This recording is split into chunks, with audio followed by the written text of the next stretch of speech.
Hey guys, in this video I will show you how to connect a GoDaddy domain to Vercel. Alright, let's begin. First, log into Vercel and open the project you want to connect. Click on Settings in the top right corner, then go to Domains. Here you will see the default Vercel domain. Now, log into your GoDaddy account. Click on your profile and select the domain you want to connect. Copy the domain, return to Vercel, click Add and paste it into the Domains section.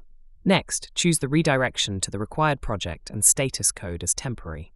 Once done, click on Add Domain. Then, choose the first option to redirect www.yourdomain.com to yourdomain.com. Next, update your domain's name servers. In Vercel, select Enable Vercel DNS.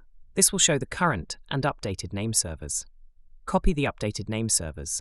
In GoDaddy, go to DNS Management, find the Name Servers section, and select I'll use my own. Paste the Vercel name servers into the required fields, then save the changes.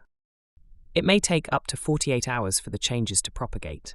Once completed, refresh the page to ensure the new name servers are active. The SSL certificate may take additional time to generate. Try accessing your domain in an incognito window. If you see an SSL error, wait a few hours and check again. Once the certificate is issued, your site will be live. So that's basically how you can connect a GoDaddy domain to Vercel. And that's it for this video. If you find this helpful, consider subscribing and giving this a big thumbs up. Thanks.